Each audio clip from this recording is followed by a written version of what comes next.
Hello and welcome to a new video. Today we're gonna take a look at a very toxic line here with Granbull, Shadow Granbull, but we are not running the normal moveset. We are going to run, of course, Snarl, which is way cooler. You barely see me use Charm on the Granbull, which if you want to play this team, you can also try out Charm. Charm might be a little bit better in some scenarios, and yes, this team is going to struggle a little bit against Pokemon like the Shadow Victory Bell, but I actually had great success with this team, and I can highly recommend you to try this one out, because there is a lot of things that are really weak to Charm in the current meta, and there are a lot of Pokemon, or like a lot of teams, that have double or even triple weaknesses to Charm, which is absolutely nuts, which we're going to see here as well in today's video. But here, first off, we're going to be able to still hit a Scorching Sand with our Diggersby, as we can now decide to swap out just barely into our Ninetales, getting out the Shadow Empress in the back. Fairly spicy here, but they decide to not even throw a charge move for whatever reason, allowing me to farm them all the way down. And while we didn't really have anything for the Victory Bell, they were also running a very degenerate line that we were able to at least go ahead and try to win this game with that. Otherwise, here, for example, one of the issues where it does not really work out too well with Snarl, like the main idea behind Snarl is you have a lead that's going to be totally fine, or like wins against basically any kind of steel type Pokemon, which is here the Diggersby. Snarl Granbull is going to be able to charge very fast to those close combats, which are hitting insanely hard, and also would be able to always allow it to realign against a Registeel, or like win against a Registeel, win against most other steel type. It's kind of nice to have this Pokemon, but in this case here, a lot of times it didn't really work out too well for me in terms of trying to bait out potential Pokemon. For example, here, the opponent had a Registeel in the back, but they stayed in with their lead, which was a smart decision by them. But still, we're going to have our Diggersby here, which will have a great matchup, especially as Scorching Sands is able to outspeed the opponent, which is actually really cool. Like, this matchup is so much better for Scorching Sands Diggersby over the Earthquake Diggersby, just because you outspeed the Registeel now, which you didn't do before, or like, it was at least a little bit closer. So, I really enjoy this one. Here, we're going to be able to still go for Scorching Sand against the opponent's Medicham, having a shield still left, getting 2 Charms in, going to be very decent for us, as we're going to be able to farm them down. And you see already, those games are flying by. Like, this team was insanely fast, and especially as we're going to have now the Go Battle Day, I think it's, or like Go Battle Weekend, actually, it's throughout the entire weekend, you have like 4 times the amount of sets and like a lot more Stardust and stuff like this.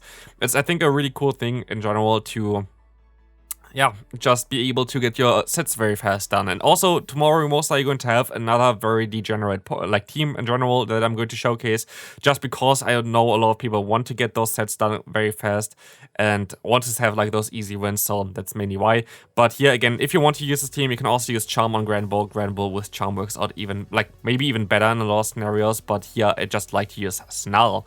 We're going to see the matchup against Golbat, and here honestly, this opponent kind of surprised me a little bit, because I found some stuff kind of weird. We're going to take a look at this here right now. We're going to see the Leaf Blade coming through, which you can shield, which would do a ton of damage against us, of course. They're going to go into the Galarian Stunfisk, which is an awkward matchup for us. But now we're going to have our Diggersby still on the left. The opponent still has a shield, the opponent still has 2 Pokemon, and one of them is a flying type Pokemon. And I don't have as much energy as I want to on my Diggersby. I have still a Scorching Sandstorm, which is going to get rid of the final shield by the opponent. Of course, we don't get the debuff here at all.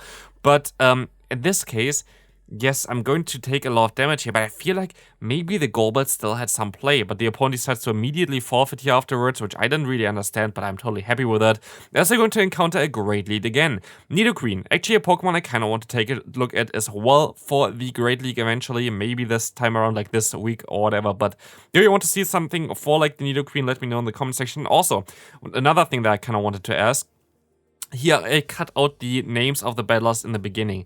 I don't know if it bothers you or not, but I kind of want to be respectful towards whoever I battle, and I feel like a lot of people, like at least a few people, don't really like to show like their losses against me and stuff like this. And I don't know, like, what you think about this in the comment section. Should I keep up, like, basically getting rid of the names of the people that I'm battling, or do you rather want to see them? I don't know. Like, for me, I just kind of want to be respectful towards my opponents. Here, for example, I'm going to be able to hopefully hit a Hyper Beam against Umbreon, but this was just something that I was thinking about if I want to do it or not. I feel like it's a small detail thing. It's just not something that's too crazy or controversial, but I don't know. I kind of want to improve on everything, plus being respectful to my opponents, of course. But here we will see that the Diggersby is going to get shielded up, and we still have our Granbull in the back, which, of course, just saying that I want to be respectful to my opponent, and now I'm going to go for the 2 shield flex here, kind of disrespectful, but you cannot know who my opponent was, so that's totally fine. So I can at least be disrespectful in the game here, I guess. Next opponent, we're going to have the Sandslash in the lead. You might think this is a bad lead, and it is a bad lead if the opponent runs Powder Snow, which is a little bit less common. Still playable though, but this is actually an amazing lead if they run Shadow Claw, because Shadow Claw is not going to put you into a range where your Diggersby is going to get two-shotted by an Ice Punch, which we are now in range because of the Powder Snow in general. But if they have Shadow Claw, you're going to be able to easily survive 2 Ice Punches, you're going to be able to force 2 shields from the Scorching Sand, and you just have a great time against it. Here, this is of course a little bit more awkward as they can now win this matchup with exactly 1 HP, which again, kind of unfortunate, but we will be able to at least go for 1 Snarl with my Granbull. In comes the Gliscor, which I find interesting, but as we can go for a crunch, we will see that the opponent decides to use a shield, which basically allows me to swap out here, try to go for a Weather Ball, but they decide to go into the Trevenant, which is fine for me as well, as I have super effective coverage for Trevenant now on both my lead as well as my not my lead, on my closer as well as my Say Swap. But back in the day, I actually had it on my lead as well because I was running Fire Punch like in earlier seasons. I played this team I think already in a few videos prior. But I was running Fire Punch, of course, back in the day still. Now I'm running Hyper Beam, which I think is kind of necessary. I think the matchup is, like, the moveset in general is really nice. But you don't really see too many Trevenants anymore. So I feel like Trevenant is a difficult Pokemon to deal with this team. But I still think you're kind of fine with it. Like, I think you're still going to be able to find some ways around it. Back in the days, of course, Diggersby was actually a fairly decent answer to the Trevenant, as they were able to hit those Fire Punches, and the opponent does double resist damage with a fast move again because it's Shadow Claw again. So back in the day it wasn't too bad, and now it's a little bit worse, but you don't really see Trevenant too often. But we're going to have here the Azumarill, and again, you see more of the times that the Snarl is hurting me than helping me. But I will still be able to go for 2 close combats here. I would have been able to most likely realign if I had the Charm here, as Charm does so much more damage, of course, compared to Snarl. But I'm going to still try to hit some Hyper Beams here for today's video. If we have already a Diggersby with Hyper Beam, we kind of have to use it as well, right?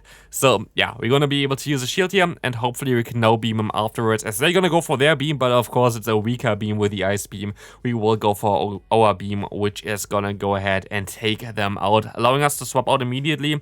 And we have to see what they're going to run in the back, as we will see that they're going to run here Psychic, which I found kind of interesting. We're going to encounter a Trevenant in the back, which is not looking too good for us. I'm going to use a shield here, because I know that the opponent most likely going to be forced to use their own shield as well. But again, it is not looking too great for us. Trevenant, as said before, can be a little bit tricky in certain scenarios, and we barely cannot go for the farm down, as this allows the opponent to go for the Seed Bump here. I try to go for the full farm down, but the opponent's Umbreon going to have some energy stored, and also you see the health. There's not a lot that I can do about it. And again, kind of course unfortunate to have the Azumarill aligned against us there with Snarl, Close Combat, and Crunch, where we cannot hit them at all. But again, we are not getting really great leads here at all, and we're even going to get a complete core breaker for this team. I guess it's still fine for your lead. You're going to win the 0 and I think the 1-shield scenario as a lead, but like, also, I guess with Charm 9, it's going to be fine. I think you're going to win the 2 shield there. So I guess it's actually going to be okay just for our Granbull. It isn't, but we were still able to get a shield, which I definitely like. But they're going to get their shield back anyway, because I'm going to have to use a shield against the Sludge Bomb here with our Ninetales. And I will go for the full farm down, allowing me to get some energy for a potential matchup later on for the Gligar. And you're going to see something here that really annoys me, which happens quite often now, which I feel like shouldn't really happen. I don't know. But you're going to see here, the Charm went through, which is nice, so I can go for 1 more Charm and do a lot of damage to get them super low. You see, the Charm went through, the Charm didn't do damage. And so the opponent's Swampert is still standing there with all the damage that they had, or like damage that they had before, and this is really awkward. This is like an inconsistency. Sometimes you get the damage through, sometimes you don't, and I don't really like this kind of behavior of the game, because it's going to change everything here, and you're going to see that I'm going to play it a little bit differently, because it's looking really bad for me. They're going to go ahead and go for Dig, which is nice. I'm going to be forced to overfarm by quite a little bit here, at least, for the Scorching Sand, which is going to get the knockout against the Gligar. And we're still going to be able to at least go for a Scorching Sand and win this game. But if the Charm damage came through, I would have been able to farm them down. I didn't have to go for the overfarm. I would have been totally fine. But yeah, it is what it is, as we're going to encounter another Gligar. Again, we are not getting great leads at all, but I will be able to use, let the first move go through here, as an Aerial Ace doesn't hurt me too much. I can still go for 2 crunches, forcing a shield in the 0-shield scenario, winning this match up, which is kind of nice for me, as I didn't go for the Dig. As we will see, then I'm going to be very lucky with the crunch, as I get 2 times the debuff, as the opponent decides to use 2 shields here as well. We're going to see the Dugong coming in, which is actually fairly nice for me.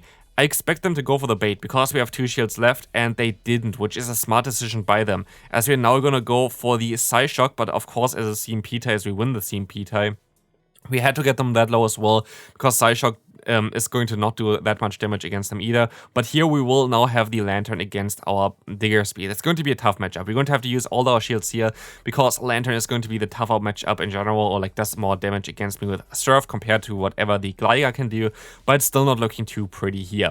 We're going to be able to still go ahead and let those moves go through, because we know that the opponent has a Surf stored onto their Lantern there, so we're going to have to keep our shield alive, which you're going to see here as well. Even though I would like to shield like those aerial aces, I cannot. I literally cannot. I'm gonna go for the Hyper Beam, and my only goal here is to try to build up to a Scorching Sand and then snipe the opponent with my Ninetales later on. Letting this move go through, still, I need my shield, and I can swap out into the Ninetales, knocking them out, and in this point of time, I won this game. There's nothing they can do. I can just go for the Scorching Sand, win this game with that one. Even if they had the move stored, I would have been able to CMP tie. Even if I would lose CMP, I still had the shield, and this is going to be great for me.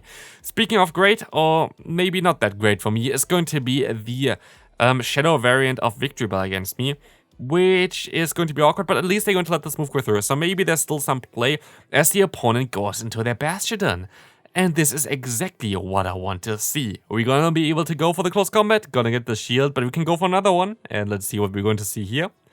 It's going to be not the shield, a knockout. And this is amazing for me, because now I am going to be able to just realign my Pokemon, allowing me to go into my Ninetales, and I will just try to go for the Weather Ball. And let's take a look what the opponent is doing here, which I found fairly interesting. They're going to let this move go through, and I don't know why.